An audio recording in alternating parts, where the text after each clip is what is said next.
박 기자가 심층 분석해서 알려드립니다. 여러분, 오늘은 조금 색다른 관점에서 이야기를 시작해 보겠습니다. 노란봉투법 많이 들어보셨죠? 언론에서 하루가 멀다 하고 보도되고 정치권과 노동계, 경영계가 정면으로 맞부딪히고 있는 법안입니다. 대부분은 이 법을 단순히 노동자 보호법 혹은 기업 옥죄기법 정도로만 이해하고 계실 겁니다. 그런데 제가 오늘 말씀드릴 것은 이 노란봉투법이 단순히 노동법을 넘어 자동차 산업, 특히 전기차와 배터리 산업의 운명과도 깊이 연결되어 있다는 사실입니다. 여러분, 혹시 이런 생각 해보셨나요? 노사 문제로 만들어진 법이 어떻게 전기차 가격과 우리 지갑에까지 영향을 줄 수 있을까?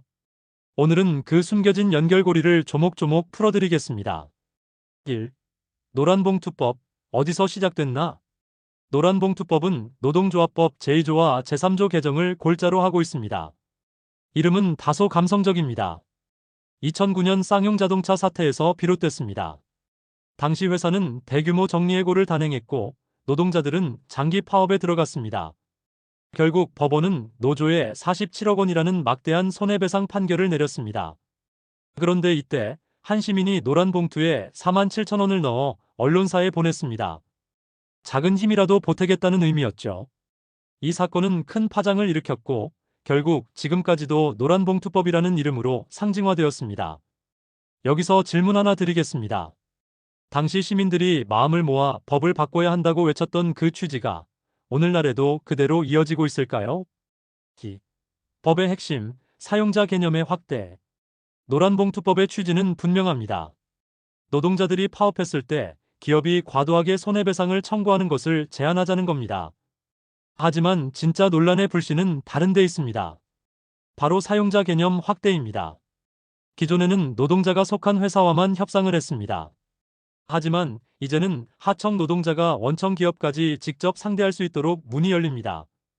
예를 들어 현대차의 2차 협력업체 소속 직원들이 자기 회사 사장이 아닌 현대차 본사를 상대로 협상을 요구할 수 있다는 겁니다. 여러분, 여기서 생각해 보셔야 합니다.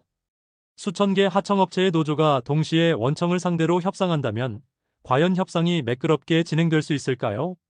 3. 자동차 산업 구조와 직격탄 가능성. 한국 자동차 산업은 독특한 구조를 갖고 있습니다. 현대기아차만 하더라도 1차 협력업체 수백 개, 23차 협력업체까지 합치면 수천 개에 달합니다. 부품 하나하나가 협력업체에서 나와 조립라인에 공급됩니다. 예를 들어 배터리 케이스는 어업체, 전선은 B업체, 전자제어 장치는 C업체가 담당합니다. 이들 업체가 하나라도 멈추면 완성차 생산 라인은 즉각 멈춰버립니다.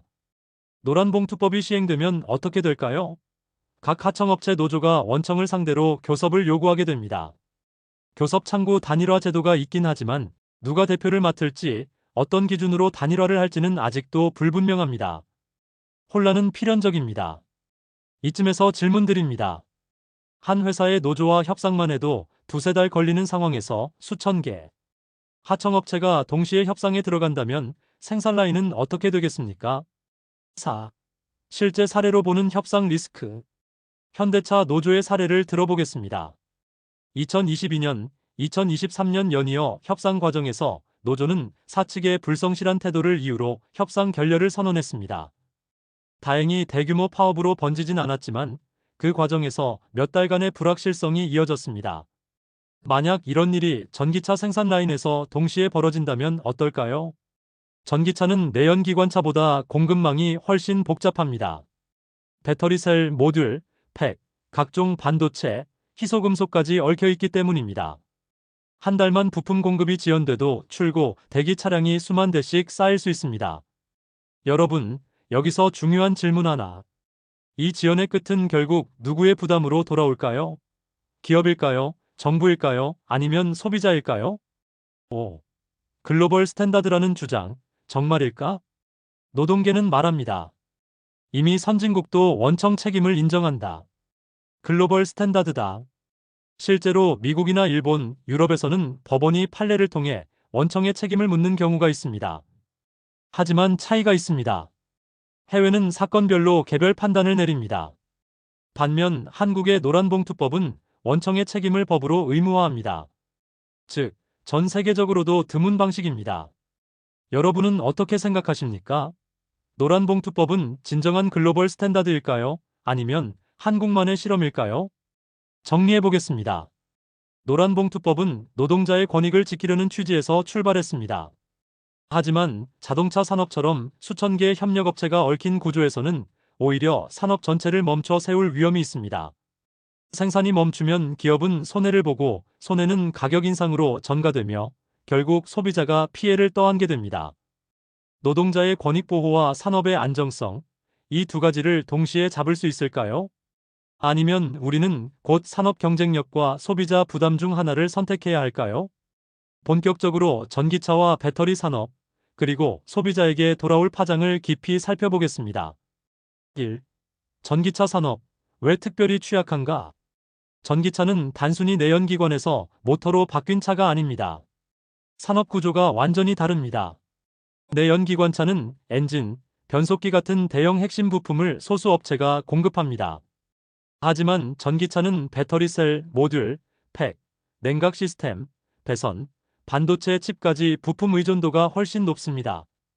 한마디로 전기차는 부품 협력업체의 네트워크가 심장처럼 뛰어야만 돌아가는 산업입니다. 그런데 노란봉투법으로 하청업체 노조들이 원청을 상대로 동시에 협상에 들어간다면 이 심장이 제대로 뛸 수 있을까요? 여러분께 질문합니다. 만약 배터리 모듈을 만드는 협력업체 하나가 파업에 들어간다면 완성차 생산은 어떻게 될까요? 답은 간단합니다. 생산 라인이 멈춥니다. 배터리 산업의 구조와 공급망. 전기차 배터리는 전체 차량 가격의 3040%를 차지합니다. 그리고 이 배터리를 만들기 위해서는 수십 개의 하청업체가 협력합니다. 케이스 제작, 냉각장치, 전극 소재, 전해질 공급, 조립장비 제작. 이 모든 과정이 하나라도 멈추면 배터리 완성은 불가능합니다. 여러분, 여기서 다시 질문합니다. 배터리 한 개가 늦게 나오면 차 한 대가 못 나가는데 수백 개의 협력업체가 동시에 협상에 들어간다면 결과가 어떻게 될까요? 결과는 분명합니다. 전기차 출고 지연, 소비자 대기 기간 폭증, 그리고 가격 인상입니다. 3. 글로벌 공급망의 이중 리스크. 배터리 산업은 이미 이중 리스크를 안고 있습니다.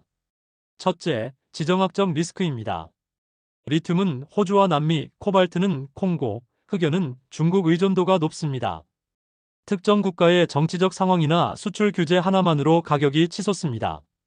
둘째, 정책 리스크입니다. 미국은 IRA 인플레이션 감축법을 통해 자국 내 생산만 보조금을 주고 있습니다. 유럽도 비슷한 보호무역 정책을 펴고 있습니다.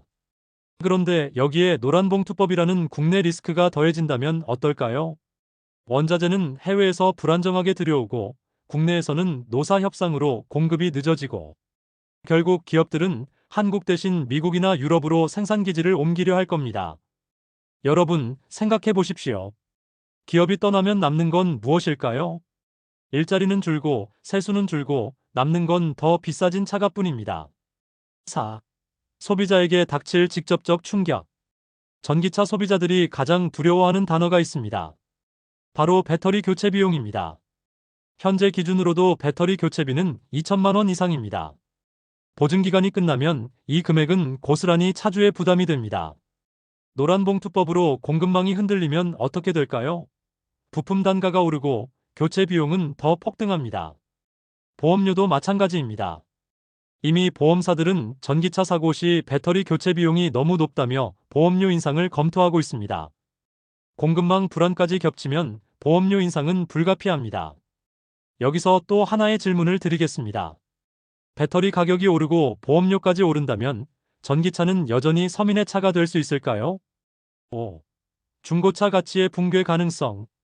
전기차 시장이 성장하면서 중고차 시장도 커지고 있습니다. 그런데 배터리 불안은 중고차 가치에 직격탄을 날립니다. 만약 노란봉투법으로 공급망이 지연되고 배터리 교체 비용이 오르면 중고 전기차는 팔리지 않는 차가 될 수 있습니다. 소비자들은 배터리 교체비가 차값보다 비싸다는 생각에 중고 전기차를 기피하게 됩니다. 여러분, 질문합니다. 중고차 가격이 무너진다면 신차 시장은 안전할까요? 정답은 아니오입니다. 중고차 시장이 받쳐주지 못하면 신차 시장도 위축됩니다. 6. 찬반 논리의 충돌. 노동계는 이렇게 말합니다. 노란봉투법은 노동자의 권익을 지키는 글로벌 스탠다드다. 맞는 말일 수도 있습니다. 경영계는 반대로 말합니다. 전 세계 어디에도 없는 방식으로 기업을 해외로 내몬다. 이것도 현실적인 우려입니다. 소비자 입장은 어떨까요? 결국 피해는 우리다. 여러분은 어떤 쪽에 더 공감이 가십니까? 노동자의 권익이 우선일까요? 산업 경쟁력이 우선일까요? 7. 미래 시나리오 2가지. 앞으로의 전개는 2가지로 나눠볼 수 있습니다. 긍정적 시나리오. 노사정이 협력해 제도를 부드럽게 안착시키고 산업 혼란을 최소화한다. 배터리 산업도 안정적으로 성장한다. 부정적 시나리오. 기업은 협상 지연에 지쳐 해외로 떠나고 전기차 배터리 산업의 중심축은 미국 유럽으로 옮겨간다. 한국은 전기차 시대에서 밀려난다. 여러분은 어느 쪽이 더 현실적이라고 보십니까? 8. 최종 결론. 노란봉투법은 원래 노동자를 지키자는 취지로 출발했습니다. 하지만 자동차와 전기차 배터리 산업에 미칠 파장은 상상을 초월합니다. 공급망이 흔들리면 결국 피해는 소비자가 떠안습니다. 비싸진 차값, 폭등하는 보험료, 가치가 무너진 중고차, 그리고 줄어드는 일자리까지. 제가 오늘 던지고 싶은 마지막 질문은 이것입니다. 노란봉투법은 진정한 정의일까요? 아니면 한국 전기차 산업을 흔드는 뇌관일까요? 여러분의 생각은 어떠신가요? 댓글로 남겨주시면 함께 논의해보겠습니다. 이상 박 기자가 심층 분석해드린 파트 2 노란봉투법 뒤에 숨은 전기차 배터리 운명 이야기였습니다.